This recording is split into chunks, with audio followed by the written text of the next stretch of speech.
Hey guys, welcome back to the channel. Ithaqa's Bane, bringing you all manner of tabletop gaming. It's been a little while since I uploaded. Father Nurgle had a firm grasp on my head, throat and chest, but he has now left me alone. And in this video we are going to continue with Broken Shores. We're going to start our playthrough. But before we do that, please take a moment to like and subscribe, ring the bell, and also put down some comments. As you're watching the video, come up with some ideas for some comments. A couple of things before we start. Black Oath Entertainment, who bring us Broken Shores, have just released, at the time of recording, a skirmish game called Warlord Ascendant. Now, I have only printed out the cover page. I will be printing out the rest once Alex, the designer, has uploaded the print-friendly or the lower ink version. Because on the standard version, there's a lot of black on the borders, and I don't know, I'm hoping that there's going to be an ink-friendly which doesn't have that big black border. But I am excited about this because with a quick look through, it seems to be a very suitable skirmish game, as in tabletop battles and figures or tokens. But it seems very suitable as a game to bring in role players to the war game hobby. Now, like I say, I haven't printed it out, I haven't read through it properly yet, but that's the impression it gives me at first glance. It incorporates a lot of RPG elements, role-playing elements, and it is actually based on an RPG, a role-playing game, which Black Oath produces, which Alex also sent to me. Thank you very much. Sacrifice. Yeah, this is another RPG that Alex was very kind to send to me, which I will feature on the channel. It's a very dark world, Dark Soulsy, and Warlord Ascendant is a skirmish game based on the Sacrifice world. And like I say, the way that it's designed, it does seem to focus on role players getting onto some tabletop battles. But this will be covered a bit later on. Like I say, once I can get hold of a ink-friendly or printer-friendly version, I'll print it out, have a read through, and hope to get it onto the channel. That's the first thing. The second thing, as you may have noticed behind, we have an early copy, an early version of the Broken Shores expansion or supplement. Egrastea Reborn. I don't know whether I'm saying that right. But again, Alex was very kind to send me an early version. What I have here has had some changes. I did spot a couple of things that needed to be corrected. So this isn't exactly the final version, but I am very happy that he sent it to me so that we can feature it on the video. Now, again, this is a sneak peek. I'm not going to show you everything because I haven't read everything. And there's a reason for that. Let's have a quick look. So this is Egrastea Reborn, a brutal hex crawl adventure for Broken Shores. And yes, a big part of this expansion or supplement is actually an adventure for Broken Shores. And that's why I haven't read it yet, because I want it to be a surprise when I play through. So what have we got in here? We have some new rules. There are some new conditions, including bleeding, which I'm a bit surprised wasn't in the original book. Concealed, cursed, dazed, slowed. There is another combat system.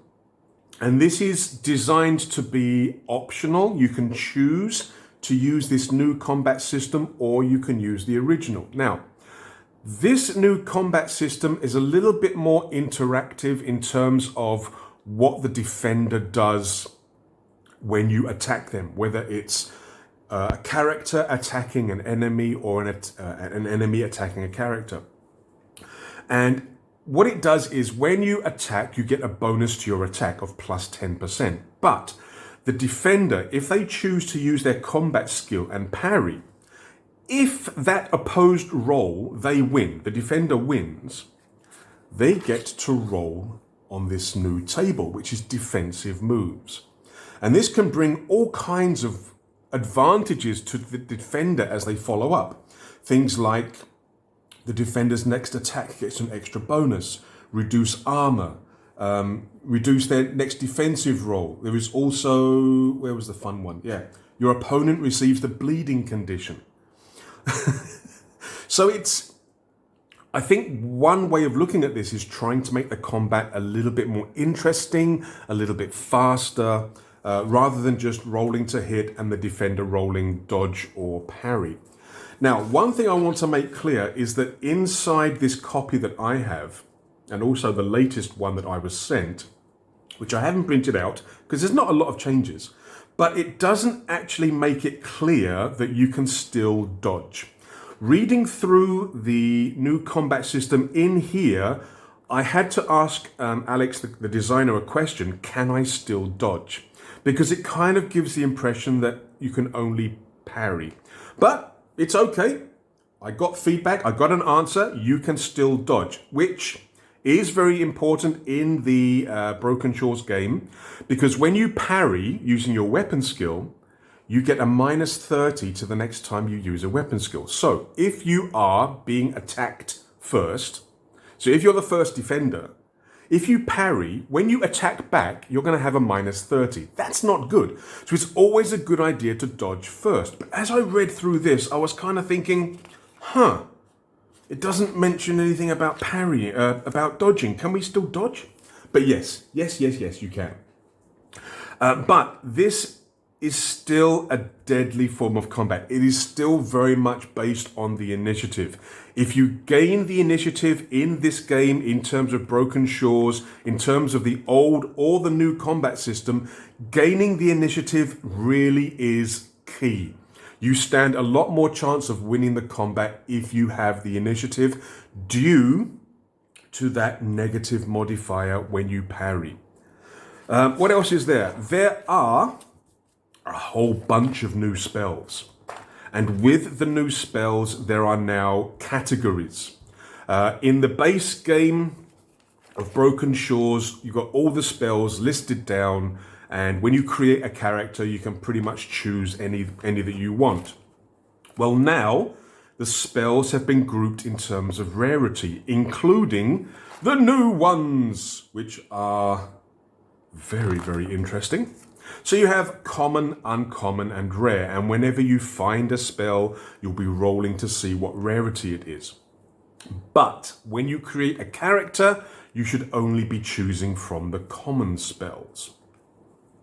What else is there? Right, now, in the base book, in the core book, in the background, once you go past all of the cults, and it talks about other groups and factions, there is a short section on the House of Egress, however you want to call it. And it talks about this last surviving lineage of kings from the forgotten kingdom of Egrastea. I don't know if I'm saying this right. Egrastea. Look. It's the same word.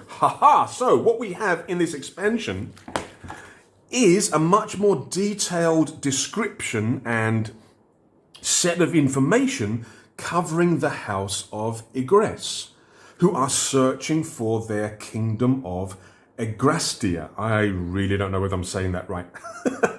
But there's a lot more information on that faction, including an adventure. Now, the adventure brings us to a pre-generated island, which is a lot bigger than what we normally have.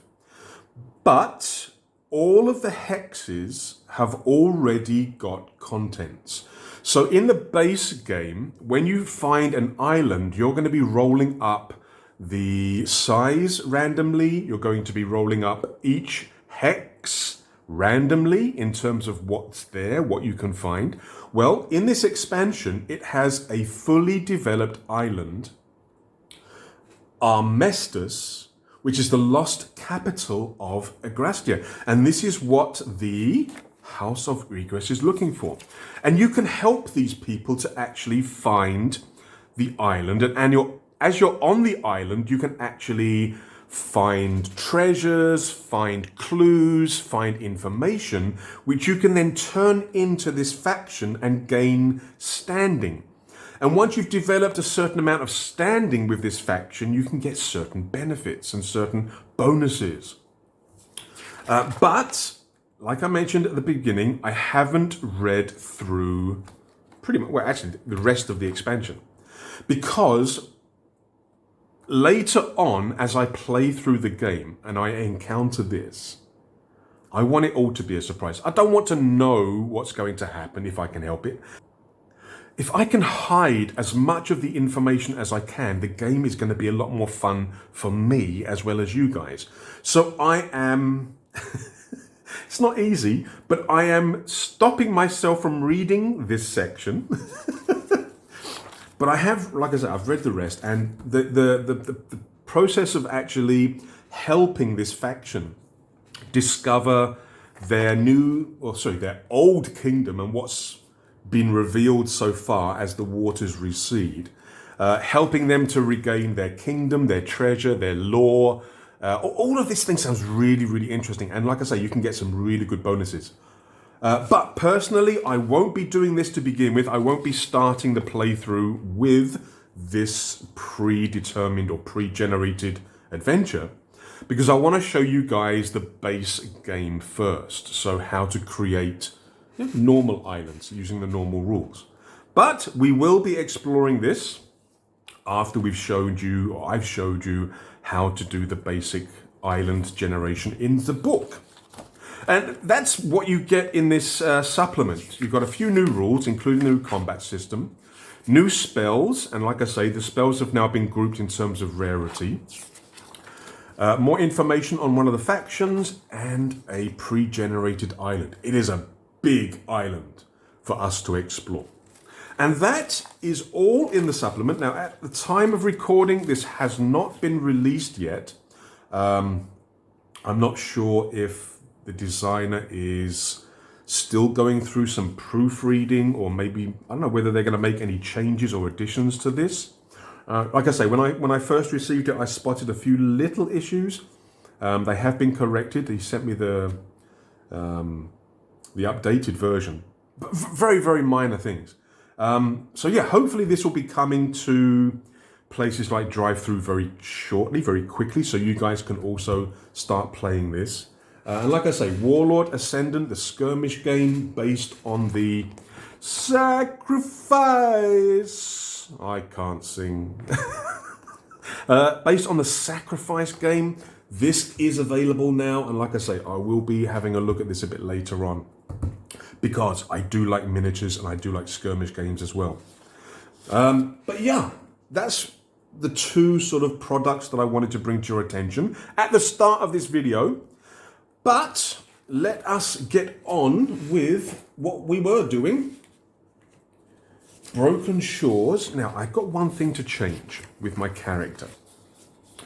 I realized after creating the character and editing the last video that I really should have a spell, because I want to show you guys how the game plays. I want to show you the different rules, the different location generators. And I think having a spell, even though I had some bad experience during my practice runs, I think I should include a spell to kind of show you guys how this sorcery and magic casting works, or not in the case of my character. So what I have done is I have actually taken away one of the skills, because if you remember, when you create a character, you get a certain number of skills at a certain bonus. I've taken away one of those so that I can actually take one spell. Now again, with the supplement, with the expansion, we are now a little bit more limited in terms of what we can choose from, because, like I say, in the base book, all the spells are here. You can pick what you want, but now you're limited to common. And I'm thinking two spells sort of appeal to me, to my character. Cloak of Shadows, which gives me a benefit for stealth, and also Stitch Wound, which is a healing. Now, at the moment, I am terrified for my character in terms of combat. Why? Because he has a great sword, and my martial weapon skill is 9%. Yep, I'm that good. I need to find another weapon before I can really get into combat, and I'm kind of expecting danger and wounds and damage. So I'm kind of leaning towards Stitch Wound, I think, to start with. Another thing that you could do is maybe roll randomly, and then sort of just assume that that was the spell that you learned or were taught, that you didn't get much choice from your resident shaman, witch doctor, sorcerer, whatever. They sort of just taught you that maybe.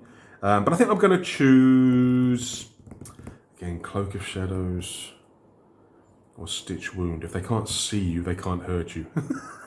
Because my stealth's already quite high. My stealth's already 75. So I think I'm going to take the healing. So I'm going to take Stitch Wound. And like I say, this is just so that I can show you guys how it all works. Not necessarily because I want to for the character, but I think it will be good in terms of showing you guys how sorcery works. Now, I do have, how many? I do have 18 shards, and the way that sorcery works is when you try to cast a spell, you have to succeed at I think it's a tenacity roll. So it's 40%. If it works, you can then either spend a shard to make the spell work, perfectly, or you can roll on this spell effect table, and this has a lot of bad results. But like I say, I did start the game with 18 shards, which is a form of currency. 1 gallon of water is equal to 1 shard. 1 shard is equal to 10 coins. But they can also be used to kind of make sure that a spell works. And I'm thinking healing. I think it would be a mistake not to take healing. So what I'm going to do on the sorcery sheet is I'm going to put here Stitch Wound.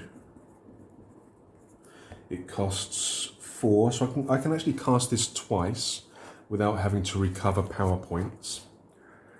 Description: heal D4 plus 5 health points. Right, now, we've got this other thing here called idiosyncrasy. What happens is when you learn a spell, every time you learn a spell, you have to roll on this table to find out how it works, or what you need to do, or something that makes the spell unique to you and where you learned it from. So again, some of these are good, some of them bad. I mean, for example, if it's a D66 table, if I can roll a 66, casting this spell surrounds the sorcerer with an aura of fire that deals D4 damage to anyone who attacks them during the next D4 rounds. Ooh, useful. Or a 1/1. Each time the spell is cast, the sorcerer loses 1 hit point. Yeah. So anyway, I'm gonna take this spell again so I can show you guys how it works. But I do have to roll for the idiosyncrasy. What's unique about my spell, the way that I cast it, etc., etc. So I'm going to be rolling. Nope, not those. It's a D66, isn't it? So let's roll black first. Right, here we go. We get a 41. All right, what's this here? The sorcerer sweats blood each time the spell is cast, although they suffer no harm. Well, I mean, in terms of game mechanics, it's not good or bad. In terms of role-playing, in terms of interaction with NPCs, that's a different story altogether. Okay, let me just write that into here. Right, so I'll just be here when cast, sweat blood, no damage. I'm healing. No, you're not, you're bleeding. No, I'm not, I'm healing. Leave me alone. Right, with all of that done, we are actually now ready to begin. I've got my character sheets here. I've got my game sheets. I've got my journal where I'm going to be writing down notes. We are ready to go.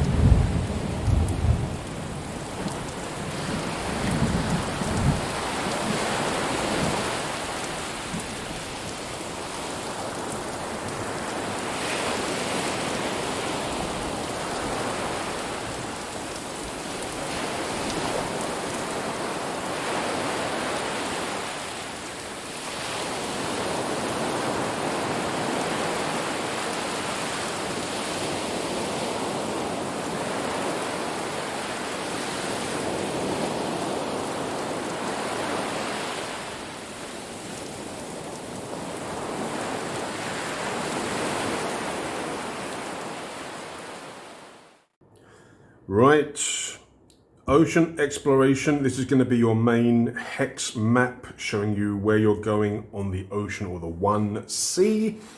I've chosen to start down here at hex 281. So 281 is going to be my starting hex. On here, on the sort of hex log, I'm just going to be keeping basic info for things such as derelict details or ruins or islands and stuff like that. I'll probably just be putting more information inside my journal here. So again, Kerenga, Ole Wale, I think that's how you say it. 281 is a starting hex, and then we have day 1. Now, each day is going to be made up of three sort of sections of 8 hours each. Each of those shifts, as they're called, I can do one thing.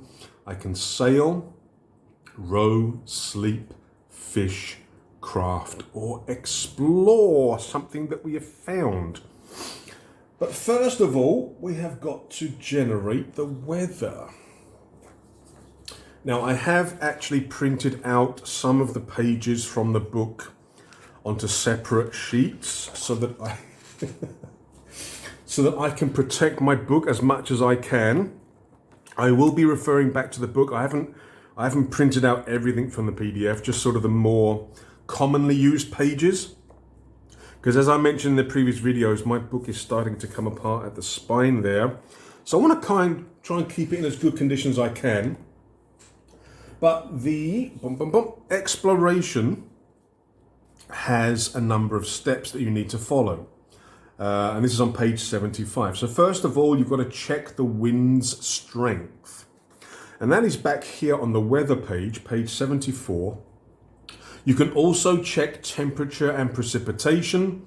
Doesn't have any effects specifically on mechanics, but it could help in terms of role-playing, setting the scene, etc. And then down here you have the wind strength. See how bad the sea is at the moment. So, day 1, let's roll for everything, shall we? So first of all, let's find out what the temperature is. Now, in the background of the game, we are told that as the oceans rose, the gods fighting, and eventually, the surviving gods flooding the world, the remaining population, the surviving population of the world, moved towards the equator because it was the most stable area to live. It had sort of the best chance of finding food and supplies and everything else. So because everyone's kind of congregating around the equator, there's not a huge difference in terms of temperature, but there can be some unusual occurrences. So let's start with temperature. We roll a d20. On 1 to 17, it's normal, as expected. On an 18 to 20, we then got to roll a d4 because the temperature is not normal. So what do we get? We get a 6, normal temperature. Good. So temperature equals normal. What about precipitation? Precipitation, what's going on with that? Again, we roll a d20. We get a 9, no rain. Now, when it rains, you can collect the rainwater to drink. A day of rain implies obtaining enough water for the day. So having a day with no rain isn't the best. However, where did I put my character sheet? Oh, it's under here. However, we managed to actually grab a bunch of rations before we escaped. We've got 8 rations. And I do have the talent frugal, so I only need to take rations every 2 days. So today I'm not going to take food, but tomorrow I do have to. But like I say, having a day of rain allows us to accumulate 1 day of food. Oh, sorry, 1 day of water. So let's move those out of the way. We've got a character sheet, we've got a raft sheet with the saltery and stuff. Got me great salt. Need to get myself a backpack as well. Right, so we have got normal temperature. There's no rain today. Let's find out about the wind. What is the wind for today? Is it going to be nice and calm? Is it going to be a bit breezy? 100, D100. Okay. We get... Oh. Roll that. We get 69. 69 is a moderate wind. Okay. So next to each wind type, you have a strength. Now, if this strength is equal or higher than your raft's current hull points, then it's a problem. Because if it's equal or higher than your current hull points on your raft, you take damage. Now, currently, my raft has... Where is it? My raft is brand spanking new. So it still has 20 hull points. So no damage because 10 is less than 20. So we're good. So it is a moderate wind. Okay. Lovely for sailing, which is what we are going to do.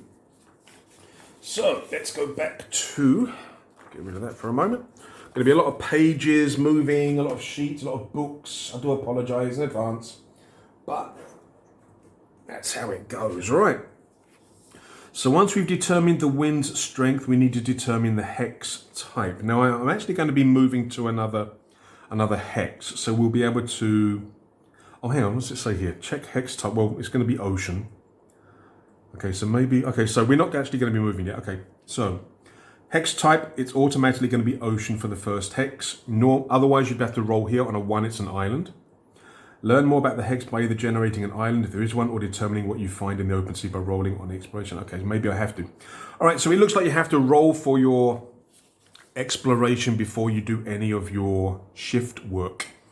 So, okay, we can do that. So we're rolling exploration findings, which is this table here. It is a D100 table. Hopefully nothing bad.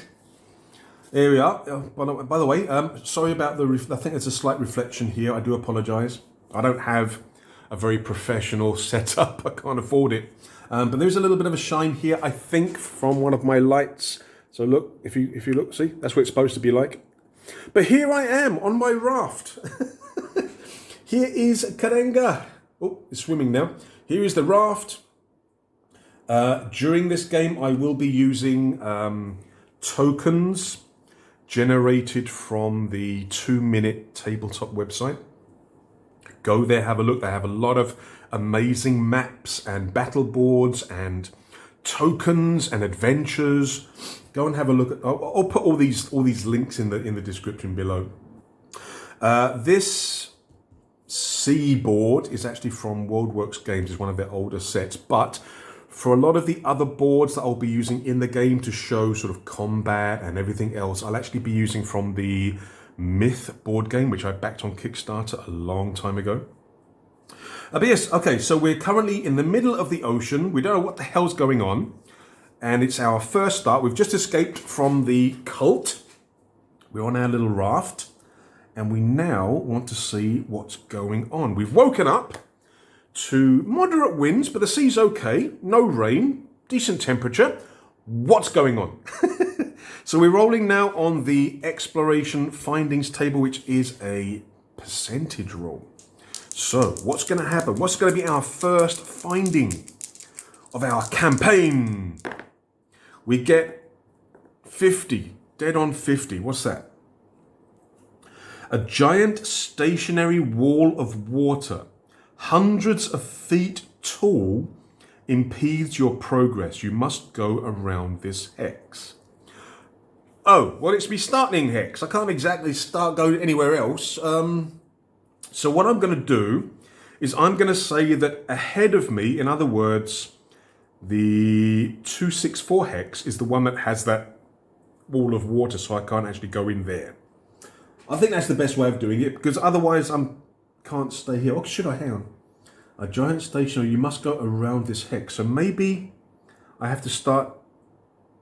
No, I can't, because I'm not coming into here from anywhere. So yeah, what I'm going to do, I mean, during your normal exploration, this will basically mean that you can't sail into that hex. But since this is my starting hex, what I'm going to do is I'm actually going to put that wall of water into this hex here. I know it's not exactly how it's supposed to be done, because like I say, it's supposed to be the one that you're going into. But because it's our starting hex, I'm going to put that wall of water, that stopping me from moving, I'm going to be putting it into this hex here, hex 264. So 264 is, I rolled a 50. Giant wall of water. Blocks. Okay. So I'm going to colour that blue. Right, so I've just written it here for our first finding on day one. Hex, the next hex, I'm saying, has a giant wall of water which blocks movement. So I can't go that way. So that is the findings done. Check for encounters. Roll a d12. A roll of 1 indicates you run into potential trouble. And then we've got a roll on, where is it? The encounters table. So we're rolling a d12. What do we get? Of course it is. Of course it is. We get an encounter. Of course we do. Right, encounter. We roll a d20. What do we get? 11. Okay, the reason I went is because 1 to 10 is a combat encounter. Right, 11. What have we got here? A merchant vessel with many armed men protecting it. They are willing to trade. Ooh, I can get rid of my greatsword and get another weapon. Yes, excellent. As if by magic, I've added it to the journal. We've got a merchant vessel. And for that, we need to come to the GM-less rules and tools section, or the solo player section in the book. And we need to look up reactions. Here we go. Because we need to see whether they're going to be friendly. Now, it says they're willing to trade, but obviously if they're going to be friendly, it's going to be easier to trade with them rather than having a bit of a hostile trade. So, initial encounter reaction and disposition is a merchant wants something, we get a +2 to the roll. Okay, so we rolled a d20. What else have we got? NPC's a loner, nope. Usually hostile, nope. Avoiding people, nope. He's a merchant, he wants to trade. But is he going to be a friendly trader, or is he just going to be some stuck-up rich boy? Right, d20, and I'm getting a +2. My charisma is only 11, so that's not really going to help. It's kind of just average. Charm 50. I think charm's going to really work. He deals with people like me all the time. So we're just going to roll a d20 +2. What do we get? A 9 +2 is 11. Indifferent. He doesn't care. I'm just another mark. However, we've got to do the reaction first. I just noticed when you do an NPC sort of interaction, you first got to check in terms of their disposition, and that will then possibly have an effect on their reaction. Well, I mean, it said that they're willing to trade, so I could ignore this, I think. Immediate attack, possible attack. See, there's no modifier for being indifferent. Let's see what I get. Let's see what I get. I don't think they're going to attack me. You get a 4 possible attack. 0 uncertain. Again, the thing is, they said they were going to trade with me. It says leave, but they said they're willing to trade. So I'm just going to ignore that. But I think the disposition does help in terms of how I'm going to roleplay this. Right. So the NPC merchant. I don't think I'm going to bother. Should I? I don't think I'm going to bother with motivations. Because again, in here you've got NPC motivations. You've got descriptors. I suppose I could. What are they? Okay, so let's first of all, let's see. They are 3 male, 3 middle-aged. Okay, a little bit of flavour. Male, middle-aged, and indifferent. Don't really care about us, really. They just want to trade. Should we do motivations? I could, I suppose. What do we get? A 2. Addiction. The guy's addicted. Okay. Addiction. He's addicted to something. Let's have a look. We get a 34. Clumsy. Okay. All right. I think these charts are more people that I meet other than this guy, because again, it said that the guy's willing to trade. So we basically wake up. Yeah. The weather's fine. Seas are a little bit choppy, not too bad though. We see this huge wall of water in front of us, which means we can't go in that direction. I don't know whether there's north, south in this thing, but we see coming towards us from behind us. We didn't notice them. A merchant vessel. How big is the vessel? We can actually check and see the size of vessel as well. It's got armed guards on it. Random vessel generation. D4. 2. It's a medium-sized vessel. Don't need to check condition or faction. Cargo. I think it's probably just going to have a bit of everything. So, a fairly small vessel, but he does have armed guards with him. The guy himself seems a little bit clumsy. He keeps dropping things and bumping into things. Maybe he doesn't have very good sea legs, which on this world's not very good. And maybe I can also see some traces of twitching, some sort of sniffing all the time, which may indicate some kind of addiction. But he's a merchant and we want to trade. So to do that, we need to find out in terms of rates. Now, it says here, again, I have photocopied some of this just to make it easier. It says here, the items on the lists are common enough that all traders will have at least one of each. So unless you can really sort of determine otherwise, they've pretty much got one of everything. Okay, we've got to check what he's willing to purchase. Oh, he may not be willing to purchase weapons, which could be a bit of a bummer. Let's try and see. Right, so what is the trader willing to purchase? A 1. Everything. Oh, good. I'd like to see 1s then. Types of wares. Well, he's got everything, so I don't need to roll there. How much are they willing to pay? Right. Now, the thing is, I was thinking about this the other day. It says here, how much are they willing to pay? So that's for us selling.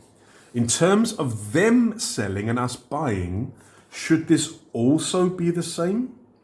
So, for example, if I rolled and they're willing to pay 50%, would that also affect the price? I think selling prices will always stay the same. But buying prices, we'll have to see. Right, I want a 10. I want a 10. How much are they willing to pay? Hey! Dice gods are with me. It's because I've been sick for so long.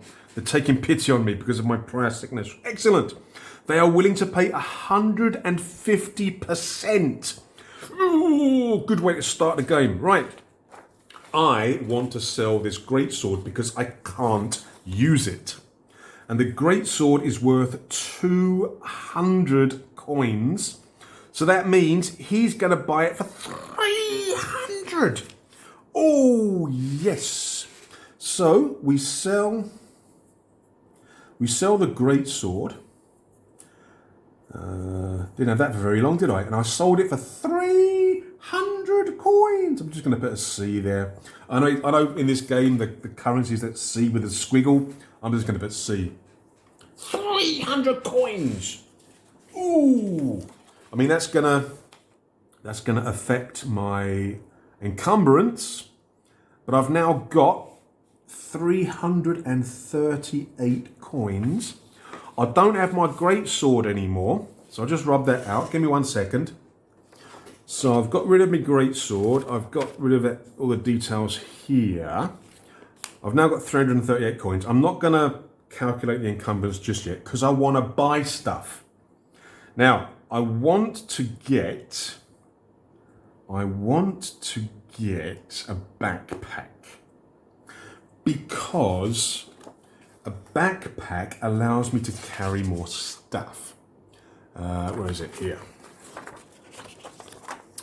Backpack required in order to carry gear above one's strength in slots. So my strength is 9. So at the moment I can only carry 9 things. But with a backpack I can carry 19 things. So I want to buy a backpack, which won't be encumbering because it's going to be carrying stuff. So a backpack is how much? Backpack is 10. Okay. So I've now got 328 and I have a backpack. So I can now carry more stuff. Now, I need a weapon. I've got to get myself a better weapon, a weapon that I can actually use. Now, I did increase my simple melee weapon skill because I thought that I wasn't going to be doing a combat-focused character. So I wanted to choose a skill where maybe I could find weapons easily. And I did actually remove my bonus points from ranged weapons. It was the skill I sacrificed to get the spell. So what I'm thinking is, I'm thinking about getting a dagger and a spear.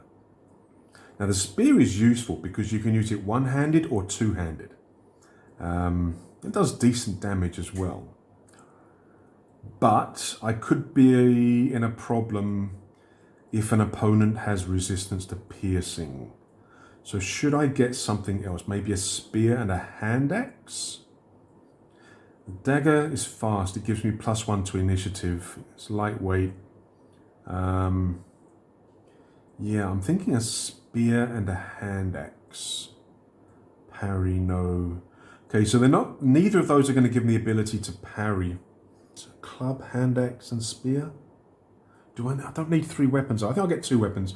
So I think I'll get the spear and the club. That way, if I need to parry, I can use the club. Right, so I'm buying a spear, which is going to cost me 20. So 308. I'm also going to buy a club. These are both simple weapons. So I've actually now stand a chance in combat. I've got 49 in combat. In simple weapons. That's much better. And the club costs 5. So I'm down to 303. Excellent. What about armor?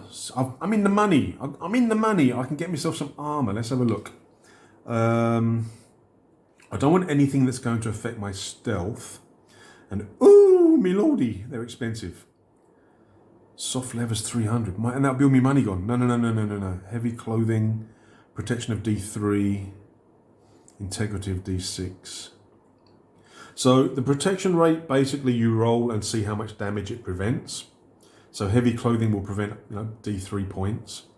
The integrity is part of that dice chain where after a combat where it's sort of seen use, you have to roll the dice, the integrity dice.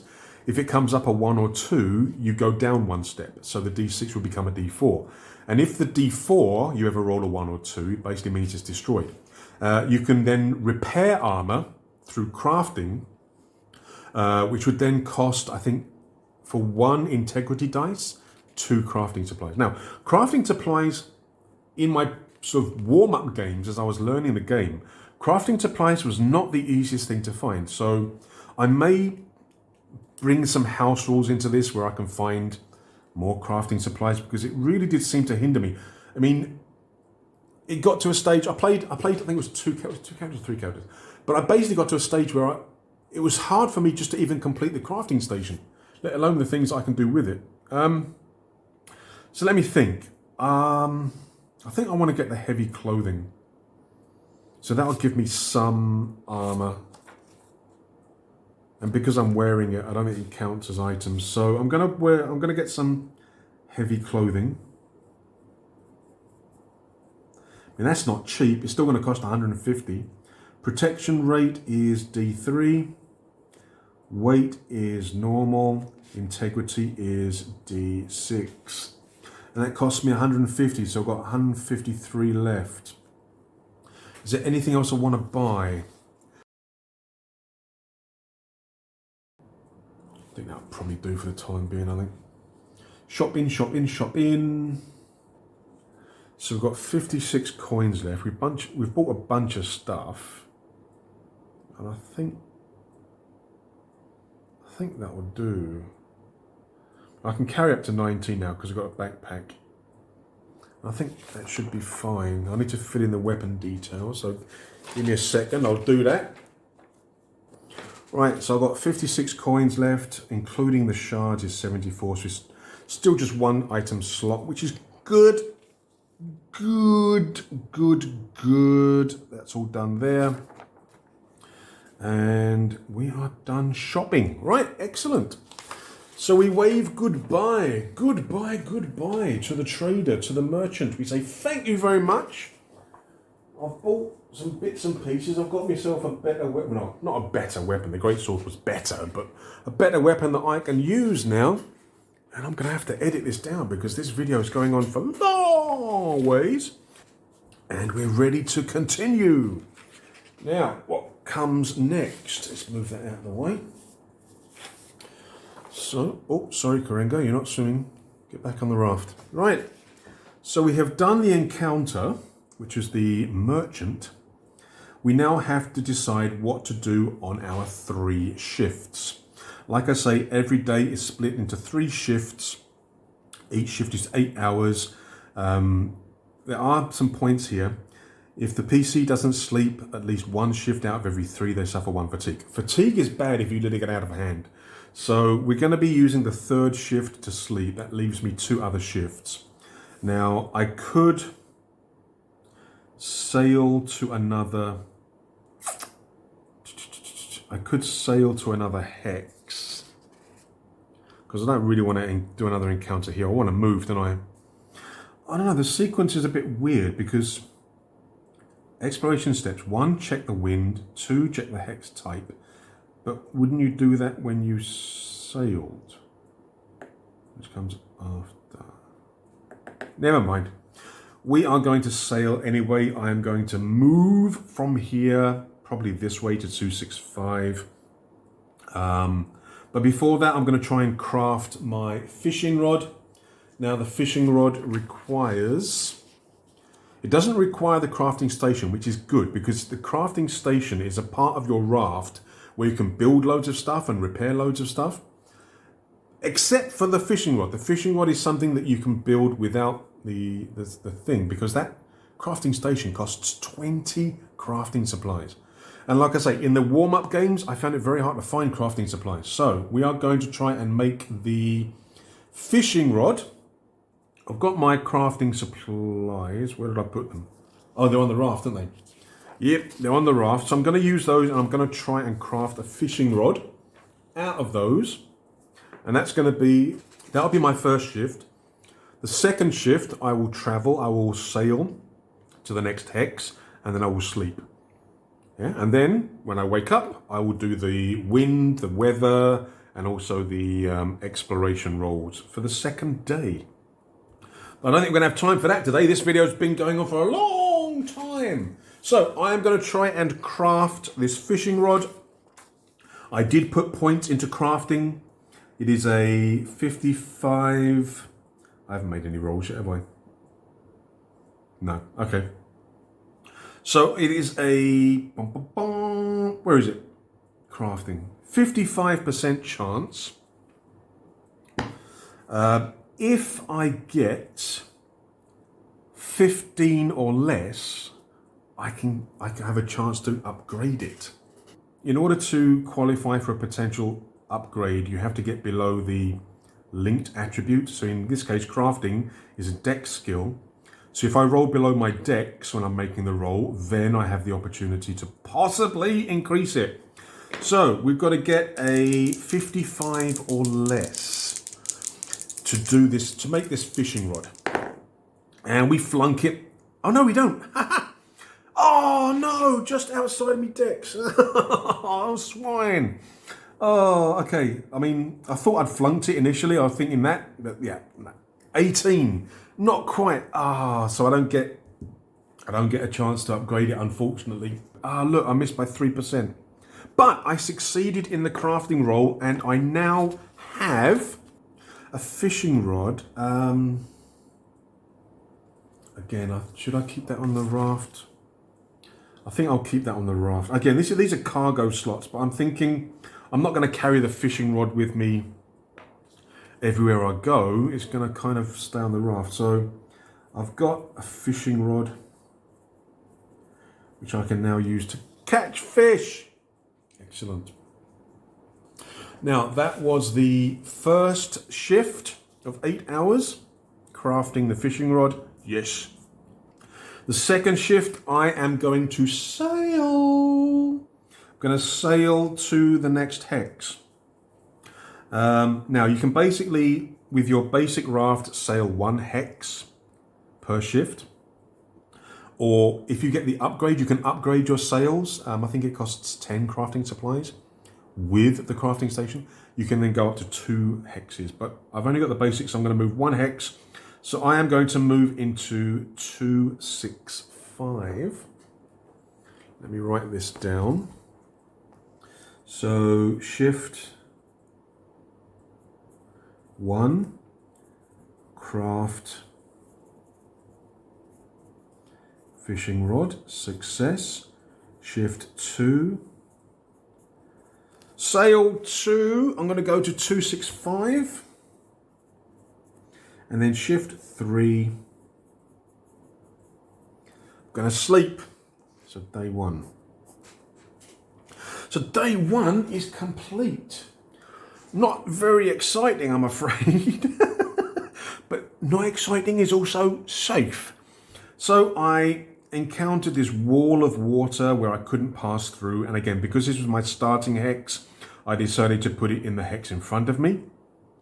I did encounter a merchant who was willing to buy my great sword for 150% the price. I got loads of money. And I've managed to equip myself much better according to the skills that I have. Crafted me fishing rod so I can now fish, and we are on the go. We're on the go, yes.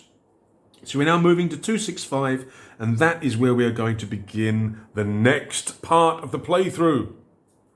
Yeah, like I say, not much happening in the first session, but I did use this video to bring to your attention a couple of other products, the Skirmish game, Warlord, Ascendant, and also the upcoming expansion for Broken Shores. So, Kerenga has survived day 1, and we're moving to Hex 265 in part 2.